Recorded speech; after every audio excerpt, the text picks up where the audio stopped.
Baik, Assalamualaikum warahmatullahi taala wabarakatuh. Waalaikumsalam warahmatullahi wabarakatuh. Baik, di sini saya akan membawakan materi pasar modal dengan materi analisis kebijakan fiskal dengan sistem perpajakan yang infleksibel.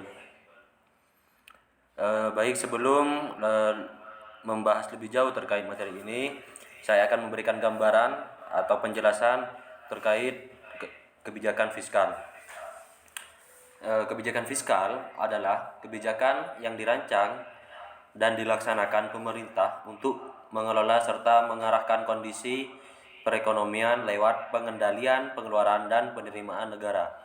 Jadi kesimpulannya atau intinya adalah kebijakan fiskal ini kebijakan yang diturunkan atau diatur oleh pemerintah untuk kemudian bisa menstabilkan perekonomian lewat pengendalian, pengeluaran, dan penerimaan negara.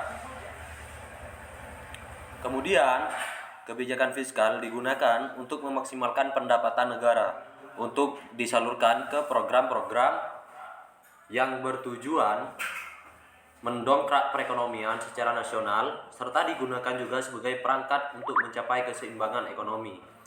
Jadi, kebijakan fiskal ini gunanya apa? Yaitu gunanya untuk menstabilkan perekonomian secara nasional, secara merata, begitu. Dan juga sebagai perangkat untuk mencapai keseimbangan ekonomi. Dan hal ini juga sebagai salah satu tujuannya. Jadi tujuan secara garis besarnya tujuan dari kebijakan fiskal ini ada beberapa bagian. Yang pertama itu menciptakan kestabilan ekonomi sesuai yang telah dibahas di awal tadi, bahwa perekonomian atau kebijakan fiskal ini itu memang gunanya untuk kemudian mencapai kestabilan ekonomi secara nasional. Kemudian yang kedua, mendorong pertumbuhan ekonomi. Jadi ketika kestabilan ekonomi secara nasional itu sudah perekonomian sudah stabil, jadi pertumbuhan ekonomi di sebuah negara itu juga berdampak gitu loh. Kemudian yang ketiga, mendorong laju pertumbuhan investasi yang masuk. Jadi investasi itu akan biasanya melirik bagaimana kondisi perekonomian di sebuah negara dan sumber daya manusia atau baik sumber daya alamnya di sebuah negara itu bagaimana. Akhirnya hal-hal seperti itu kemudian menjadi daya tarik terhadap investor-investor, terutama investor-investor asing, begitu. Kemudian yang selanjutnya memastikan ketersediaan lapangan pekerjaan. Jadi jika perekonomian sebuah negara itu stabil, maka lapangan pekerjaan itu akan tercipta. Mengingat kebutuhan itu juga menambah ketika perekonomian itu baik begitu atau stabil. Kemudian yang selanjutnya menciptakan keadilan sosial. Karena apa? Memang kebijakan daripada kebijakan fiskal sasarannya itu adalah secara nasional. Jadi tidak ada ekonomi hanya bagian untuk orang-orang ini, atau ekonomi yang sejahtera itu hanya untuk orang-orang. Jadi targetnya itu merata begitu. Jadi terciptalah keadilan sosial. Kemudian mewujudkan pemerataan dan pendistribusian pendapatan. Nah, itu jelas seperti yang sudah disampaikan barusan. Kemudian memastikan kestabilan harga barang dan jasa. Nah, selain juga untuk mengontrol perekonomian secara nasional, kebijakan fiskal ini juga mengontrol kestabilan harga dan jasa, seperti itu. Kemudian yang selanjutnya itu fungsi daripada kebijakan fiskal. Di sini ada 3 poin, yaitu alokasi, kemudian distribusi, yang terakhir itu fungsi stabilitas. Jelas. Alokasi. Jadi pendapatan yang diperoleh itu dialokasikan seperti itu. Kemudian pendistribusian, jelas juga sudah disampaikan di awal bahwa guna dari kebijakan fiskal ini adalah terciptanya lapangan-lapangan pekerjaan. Kemudian fungsi stabilitas juga sudah disampaikan tadi bahwa memang fungsi daripada kebijakan fiskal ini yaitu menstabilkan perekonomian secara nasional. Kemudian jenis-jenis kebijakan fiskal. Di sini ada 4 poin. Yang pertama kebijakan anggaran surplus, yang kedua kebijakan anggaran defisit, yang ketiga kebijakan anggaran seimbang, dan yang terakhir kebijakan anggaran dinamis.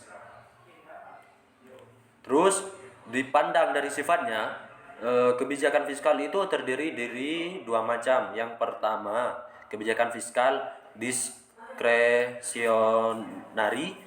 Kebijakan fiskal diskresioneri ini merupakan jenis kebijakan fiskal yang digunakan pemerintah untuk kemudian menyikapi perubahan kondisi ekonomi. Jadi kesimpulannya bahwa pemerintah menggunakan kebijakan fiskal ini, yang pertama ini, untuk menyikapi perubahan, semisal ada perubahan terkait ekonomi.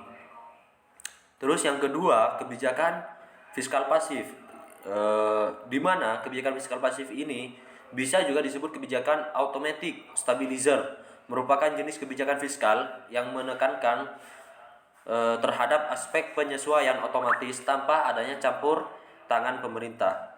Jadi kalau yang di awal itu secara garisnya itu dikontrol oleh pemerintah, menjadi alat pemerintah untuk menyikapi perubahan perekonomian. Nah, kalau yang poin kedua ini kebijakan fiskal pasif, nah itu berjalan secara otomatis tanpa ada campur tangan pemerintah, seperti itu. Kemudian peran pajak dalam kebijakan fiskal. Nah, apa sih peran pajak dalam kebijakan fiskal? Seperti yang ada di judul materi tadi. Di sini pajak merupakan bagian yang tak terpisahkan terhadap kebijakan fiskal. Mengapa demikian?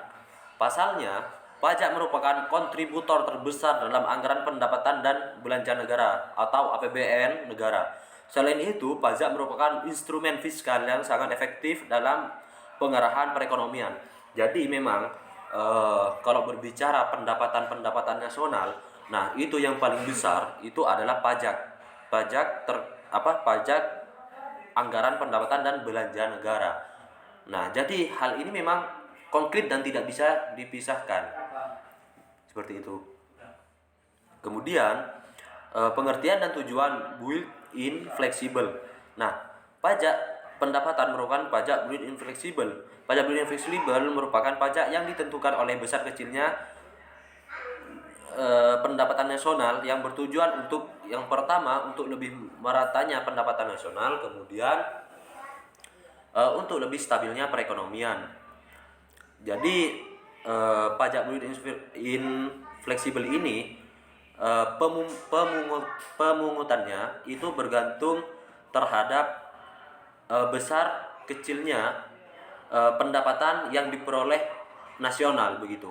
Semisal pendapatan nasional itu besar, maka jelas pajak yang akan dipungut itu juga akan besar. Begitupun sebaliknya, jika pendapatan nasional itu kecil atau minim, maka pajak juga minim, seperti itu.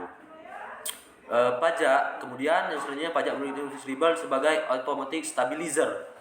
Pajak dapat berfungsi sebagai rem yang memberikan reaksi secara otomatis terhadap perubahan pendapatan nasional, disebut built-in stabilizer atau automatic stabilizer, karena pajak-pajak tersebut dapat ikut menstabilkan gerak gelombang konjungtur atau naik turunnya ekonomi secara otomatis. Jadi seperti yang sudah disampaikan bahwa memang pajak juga berperan sebagai penyumbang terbanyak terhadap pendapatan nasional. Akan tetapi juga sebagai rem yang memberikan reaksi secara otomatis terhadap perubahan pendapatan nasional. begitu.